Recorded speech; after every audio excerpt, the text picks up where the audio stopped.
Hello there and welcome to the new channel. Here to help you see The new you. My name is Carmine Ortega. Dennis Calamba.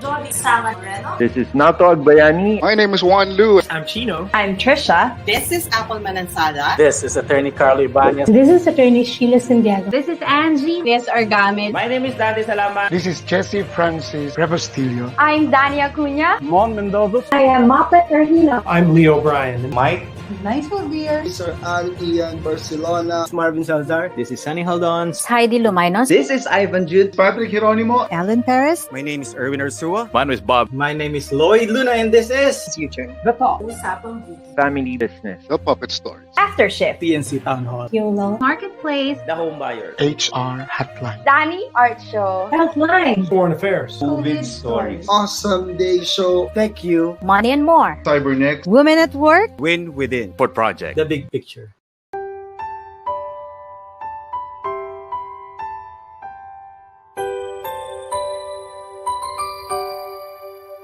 Sometimes life lets you down and you feel that you are done. You just want a morning run because the fun is all gone. Sometimes life makes you proud when you look far and wide, when you leave the pain behind and see the brighter side. TNC gives you inspiration. TNC reignites your passion. TNC starts your transformation. TNC helps you see the new you. Sometimes life makes you blind and you choose something bad. You just wanna cry and hide and save your face from the crowd. But sometimes life makes you see the beauty in you and me. When you look up above, there is God and there is love. TNC gives you inspiration. TNC reignites your passion. TNC starts your transformation. TNC helps you see the new. We're here to help you see the newness of life. We're here to help you feel your hope is so real. You've got the power to see. We'll help you see the new you. TNC gives you inspiration. TNC reignites your passion. TNC starts your transformation. TNC helps you see the new you.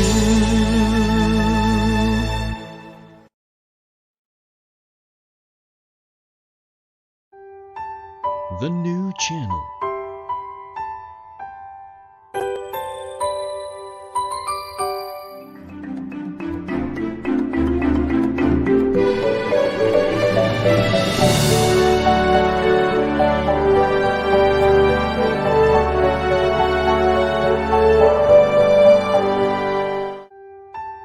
The new channel.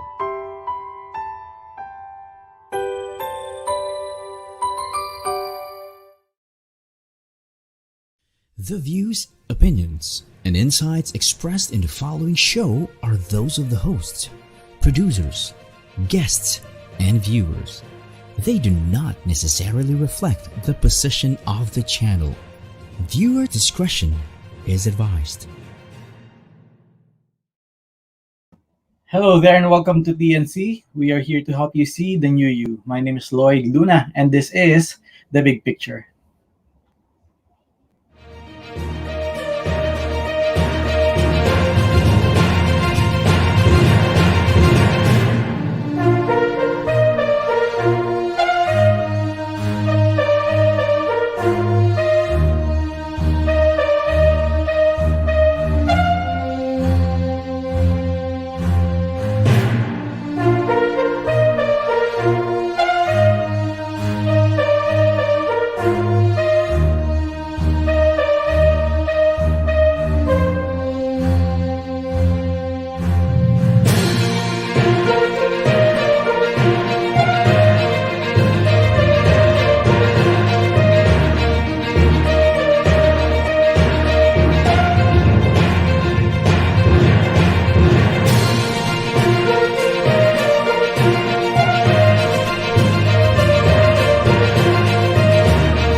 Hello, Metro Manila, Luzon, Visayas, and Mindanao, or wherever you're watching from around the world. Good evening to you all. This is another inspirational episode of The Big Picture for tonight. And as you probably may not expect, I'm going solo tonight. So I hope you're doing okay. Ma'am Aida is watching from Vienna. Hello, Ma'am Aida. Ano pong ginagawa niyo sa Vienna? If you can share, please do drop some comments on our comment stream down below. Thank you so much for watching. Hindi ko alam kung anong oras na dyan sa Vienna. At may isa pa akong tanong. Sa Vienna ba nanggaling ang Vienna sausage? Mama Aida, pakisagot at baka mabigyan nyo kami ng wisdom dyan sa katanungan na yan. Si Rosel is also watching along with Miss Aida. If you're watching us live right now, or me, live right now, please do share our live stream link. You can also organize your own watch party or use the same link to forward to your friends, families, and associates sa mga groups po ninyo, social media groups. You can also watch us live on youtube.com/tncnow, and if you do that, drop some comments in there, you can get an opportunity to have a gift courtesy of Unisol and TNC. The item to catch, please watch.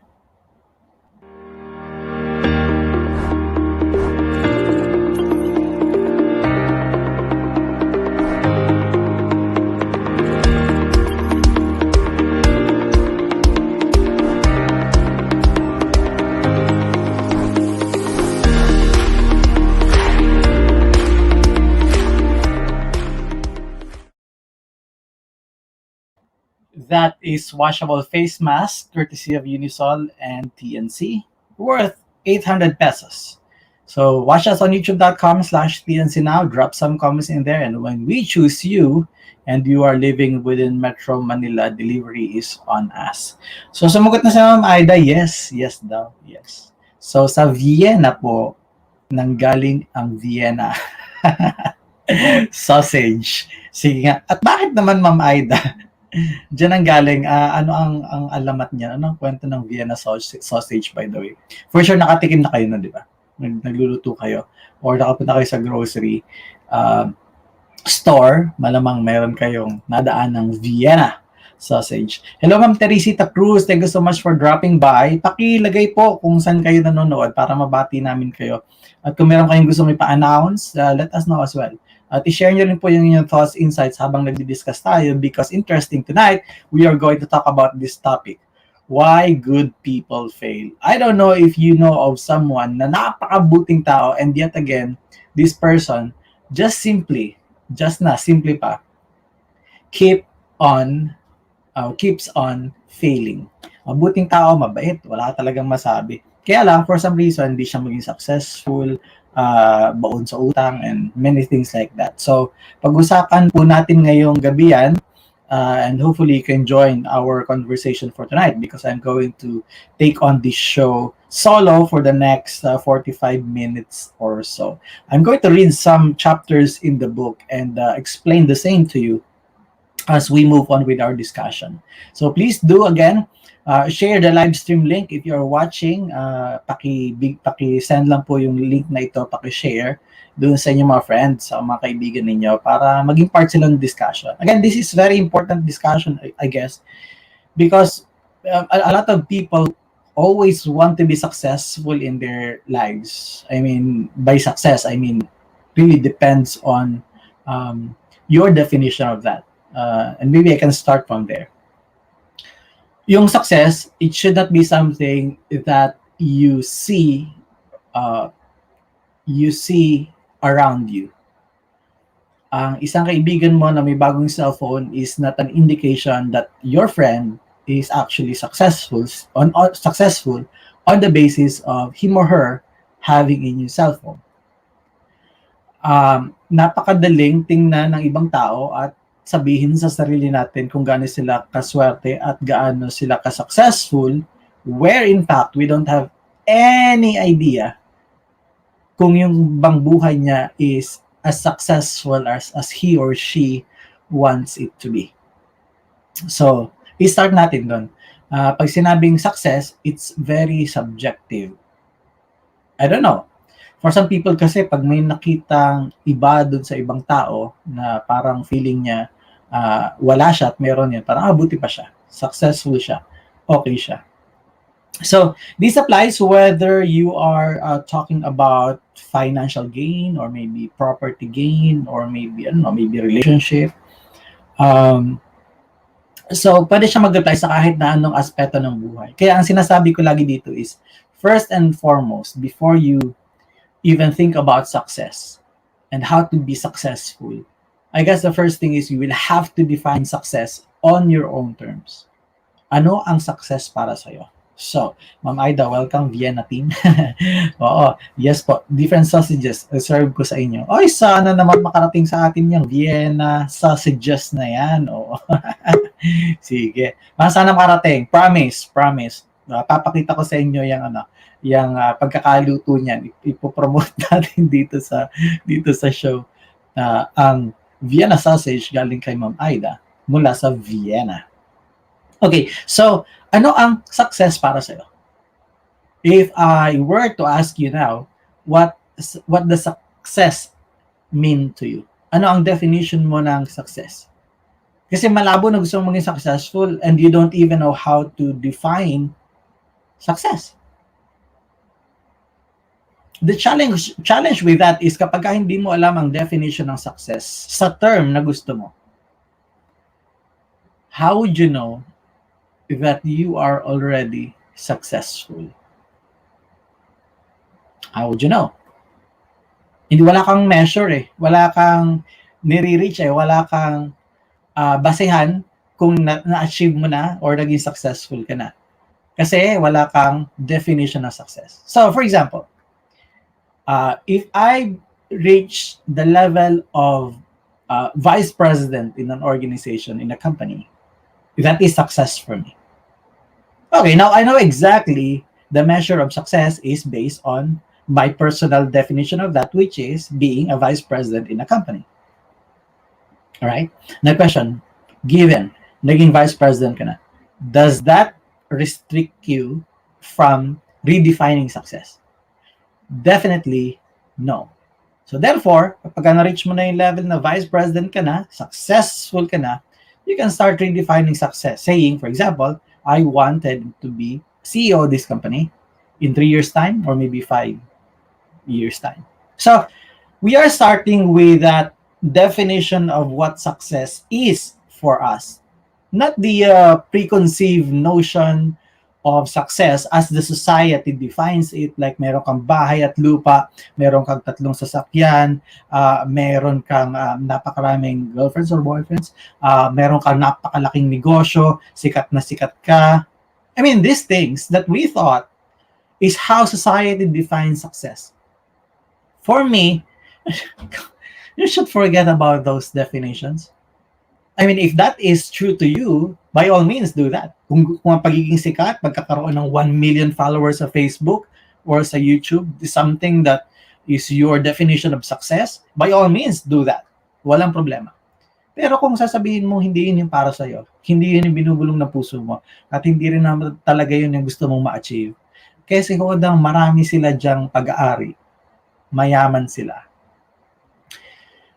at maganda yung negosyo nila, or promoted sila lagi sa kanilang career, forget about it. It's not your business. None of your business. So, ang sabi ni Ma'am Aida, success will reach through many challenges. Yun sinasabi niya. Siguro ito yung makakarating daw sa maraming challenges ng success, which is totoo naman. But then again, babalik tayo dun sa general idea. I think general definition of success. That is something that you would like to achieve that will really make you happy, and you achieve that by being fair and to yourself and to the people around you. So yeah, you start with your own definition. Kaya yun yung gusto kong start yung discussion natin for tonight. You will really have to think about what success means to you. Now, it couldn't be just one definition, like gusto mo maging vice president in 5 years time maybe, or gusto mo magkaroon ng sariling negosyo in another 5 years time. So pwedeng iba't ibang aspect. pwedeng spiritual, pwedeng physical, pwedeng health, pwedeng mentality, and things like that. So maraming pwedeng definition ng success depende kung anong area ng buhay mo i-apply yung definition na yun. But first things first, you'll have to have your own personal definition of success. Should you want to be successful? Because again, if you want to be successful and you don't know what success means to you, anong pinag-uusapan natin in the first place? You can get a lot of money from this world. You can get a lot of businesses from this world. You can get promoted as high as being a CEO, and still you're going to search for that success simply because you failed to define it on your own terms. So, ano ang success para sa inyo?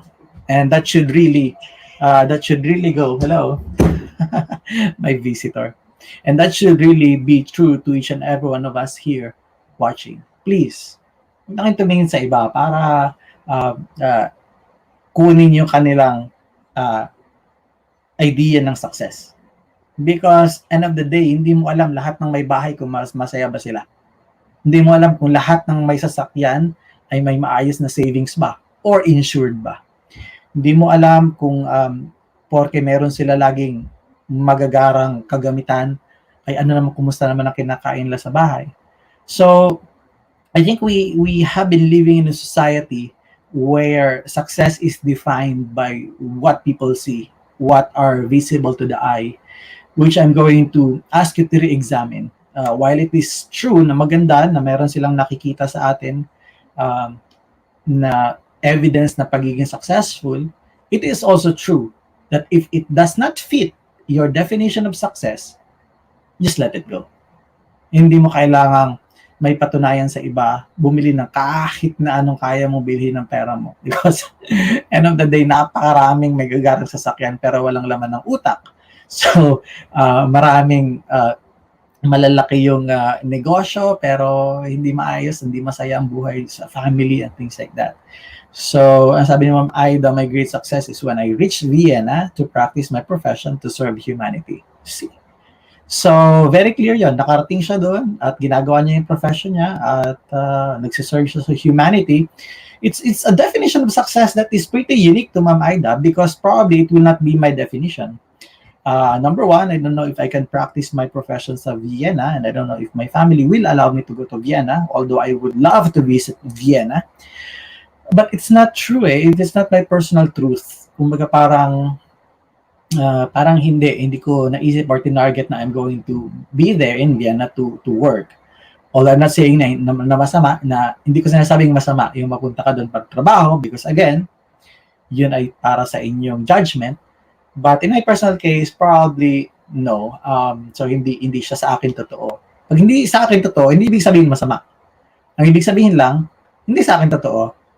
Na pwedeng totoo sa ibang tao. In this case, si Ma'am Aida, totoo sa kanya yan. So, now, you can see very clearly kung paano tayo magiging successful. Yung mismong idea ng pagde-define pa lang ng success, mukhang doon tayo nagkakagulo na kakaagad eh.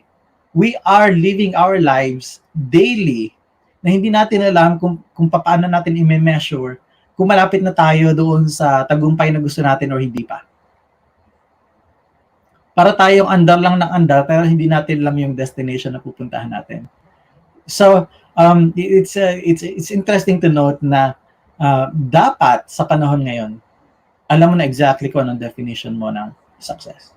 And again, as I mentioned a while ago, hindi lagi mag-i-stay ang definition ng success because as time goes by, as you evolve, as you grow, as you mature, as you transform, you can always make some modification and redefinition of success.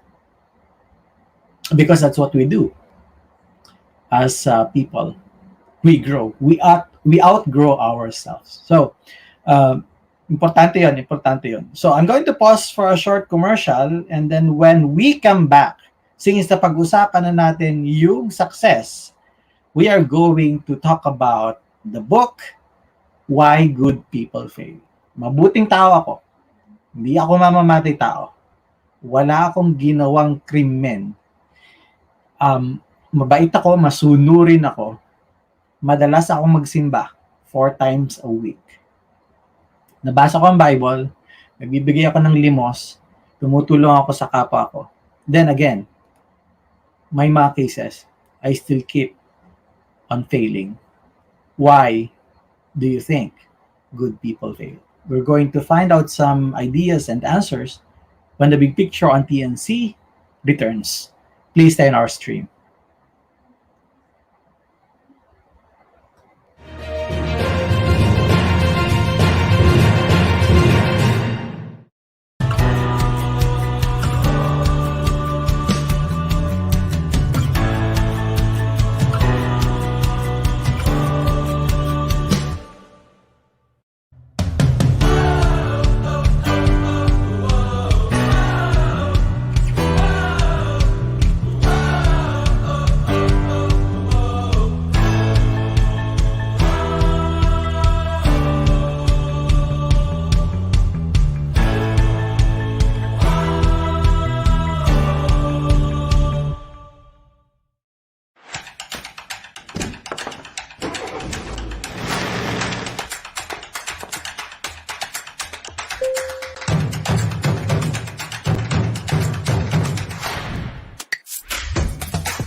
Welcome back. You're still watching The Big Picture on TNC. Before I continue with my discussion for tonight and before I introduce to you some contents of the book, Why Good People Fail. I wrote the book back in, when did I write this book?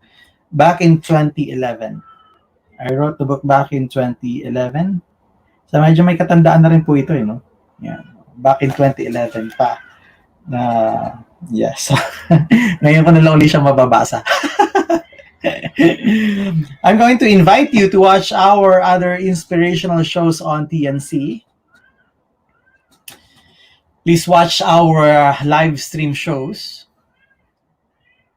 Live turnaround stories at U-Turn Mondays, Thursdays, 10:30 a.m. The stage is yours. TNC The Talk, Mondays at 12 noon. Have an awesome day. Mondays, 2:30 p.m. The Home Buyer guides you to buy properties. Mondays and Thursdays at 4 p.m.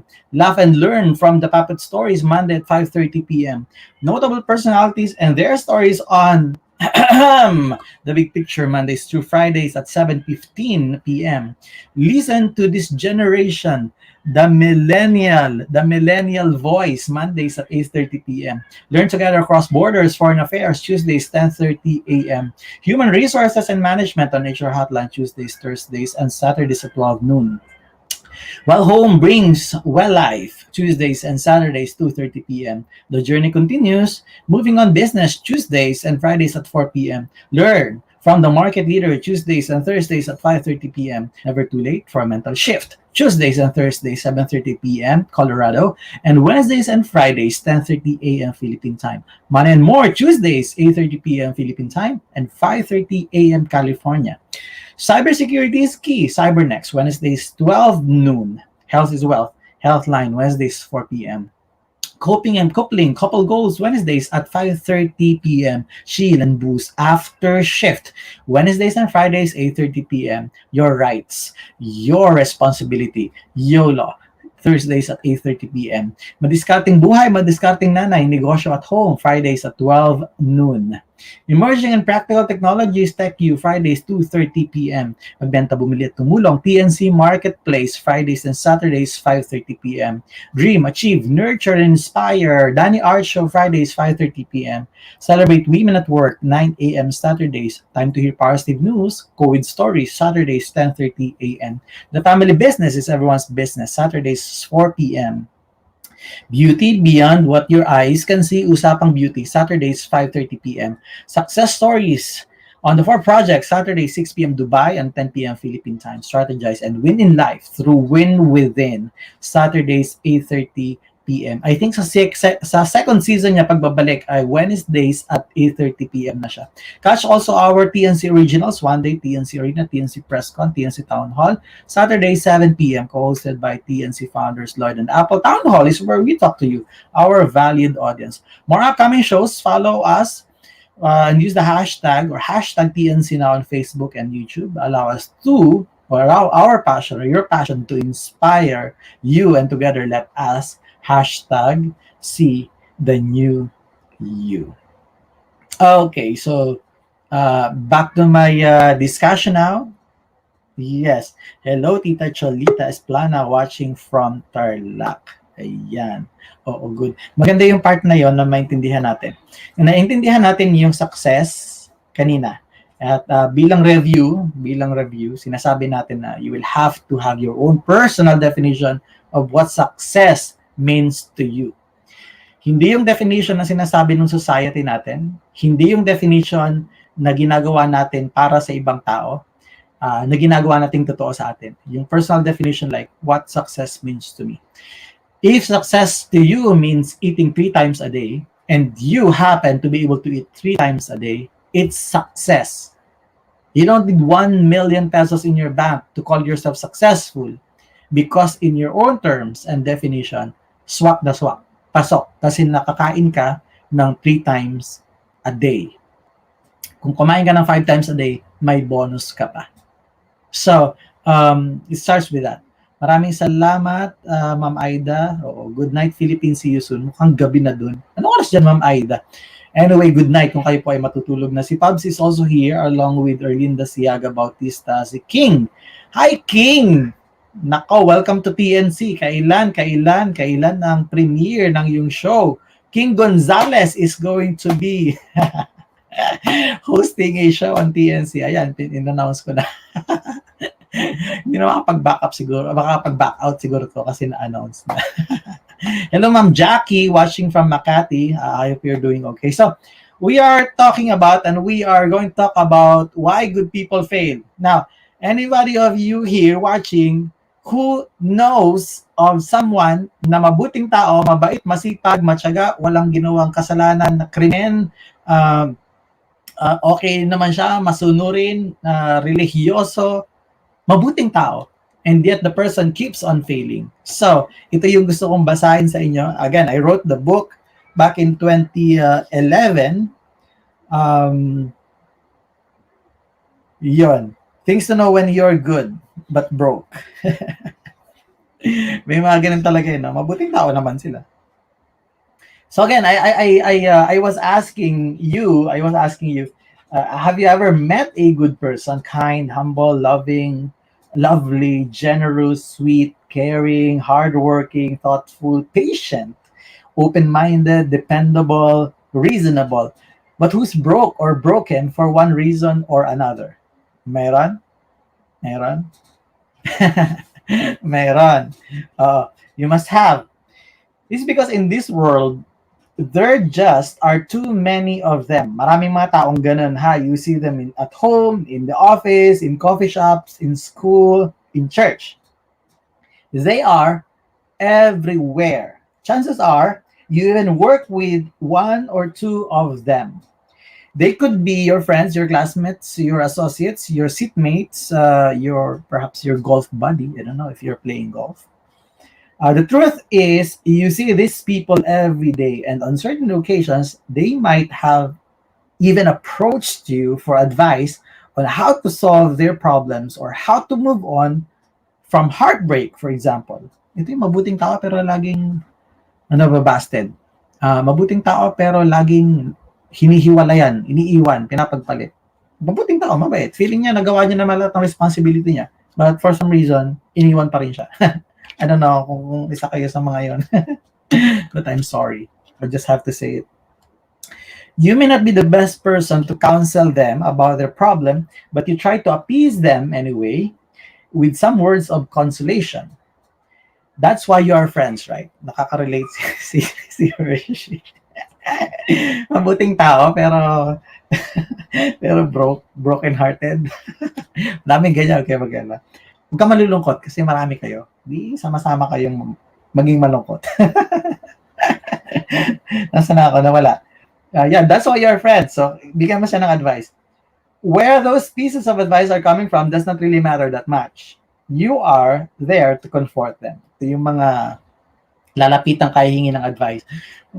Ginawa ko lahat, okay naman ako, binigay ko lahat, sinunod ko lahat ng gusto niya, pero bakit? O, ikaw na mabilang kaibigan, ay nako sis, ay nako bro, nangyayari talaga yan. Kailangan mag-move on because hindi mo siya deserve.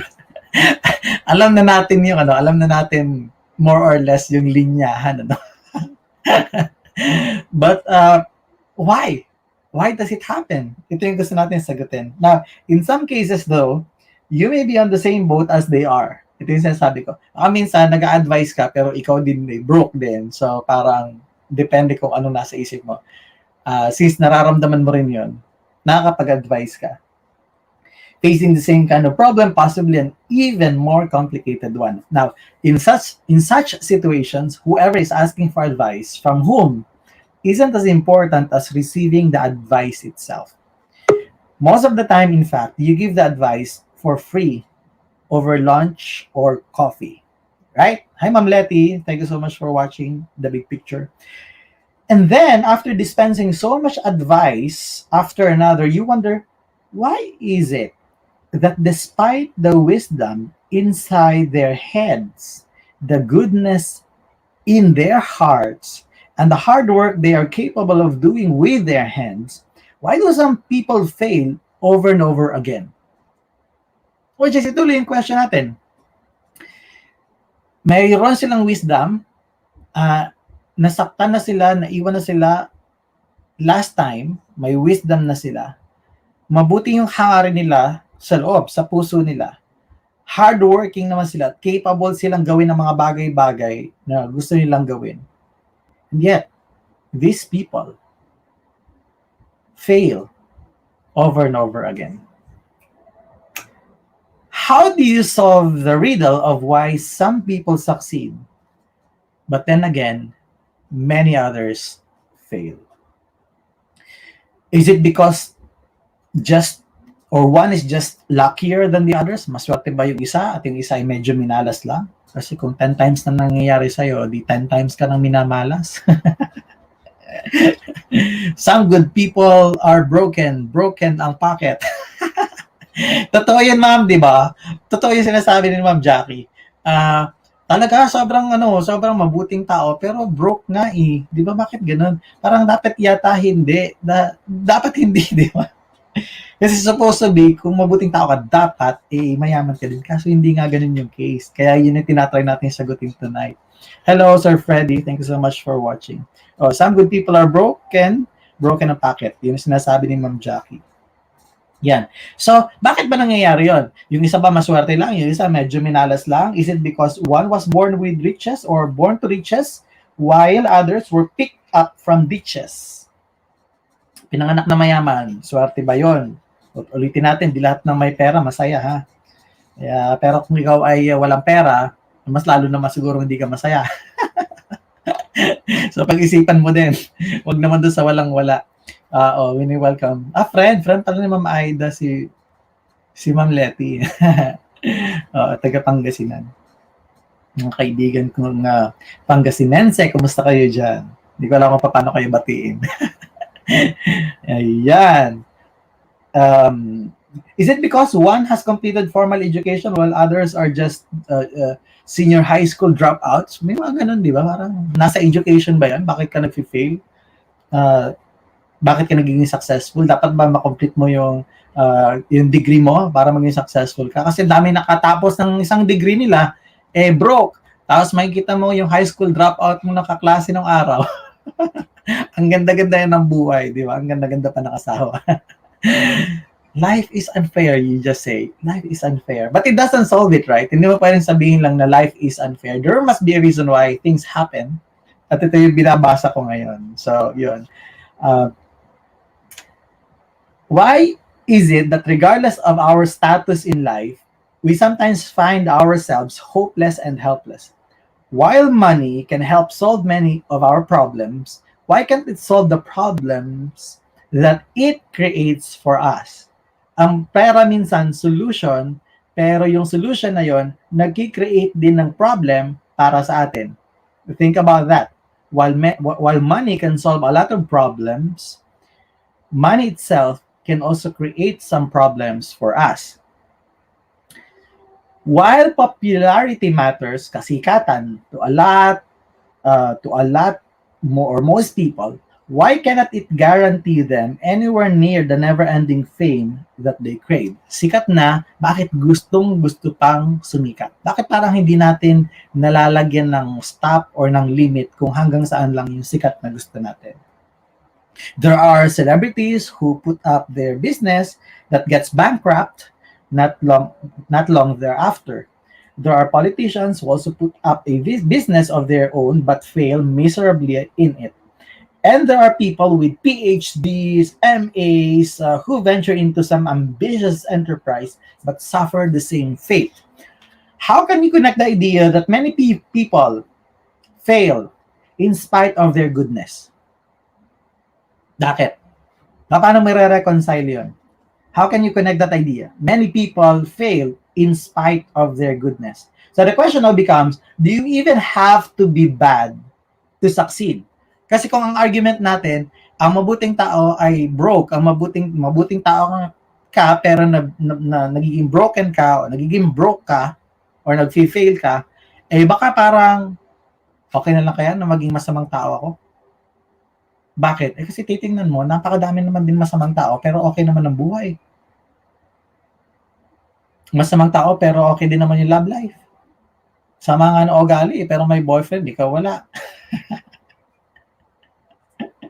Masungit nga di ba? Hindi talaga maganda yung pag-aagali pero ang dami negosyo. Nagnakaw sa kaba ng bayan. Hala, sikat pa din hanggang ngayon. How do you reconcile that? Maging masama na lang? Anyway, may chance ka pa rin maging successful. Kasi hindi nag-work yung magiging mabuti tao Parang hindi Hello, Sir John. So itutuloy natin yung discussion and ang aking question ay iwan is, do we even have to be bad just to succeed? Don't go away. The big picture on TNC. We'll be right back. Please stay on our stream.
Welcome back. You're still watching The Big Picture on TNC.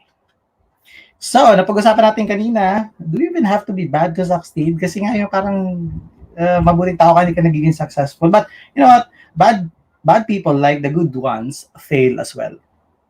So, malamang din na sila. So, what's the deal here? What do you need to succeed? Do you need to be good or bad? Dapat ba may pamimilian? The answer to the question, why good people fail, may at first glance seem complex and complicated, but let me tell you that I found a simple yet profound answer. Surprisingly, the answer does not suggest that you need to be bad to succeed, for the simple reason that there are many bad people who likewise fail. Thank you, Sir John. Ganda raw ng topic. Maybe it's not about choosing between being bad or good, but working on the blessings around you. Pwede po yan. So this book, Why Good People Fail, is basically about what many people think does not matter, yet has proved to be one of the critical causes of most failures. Every day, we are faced with details that we think are insignificant. Akala natin hindi importante. Yung mga maliliit na nangyayari, mga maliliit nating decisions, yung mga maliliit nating activities, akala natin hindi siya nagmamatter. We feel they are negligible and can possibly affect our lives because the future always has not arrived yet and often does not look very far off. We tend to underestimate the power of details to actually shape it.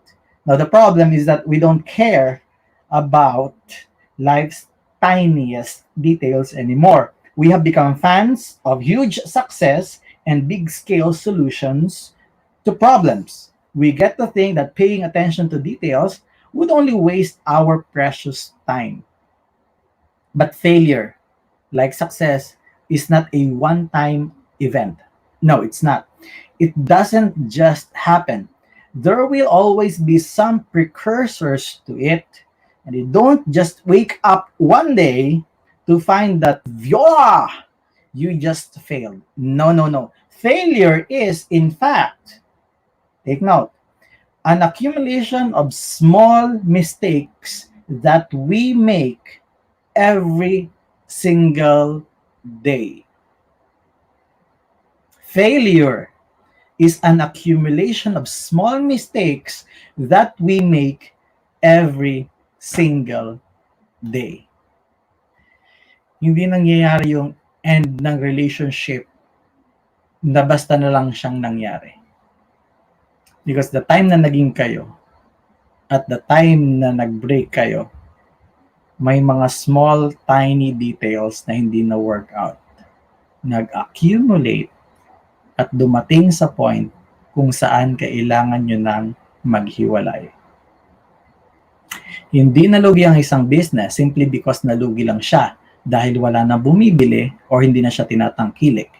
Because along the way, since day one na naitayo ang negosyo at sa time na nagsara siya, may mga mistakes na nag-accumulate na since hindi natin naintindihan at hindi natin inintindi at hindi natin nakita, worse, nagbulag-bulagan tayo, nagsara at naging bankrupt or na-bankrupt ang negosyo.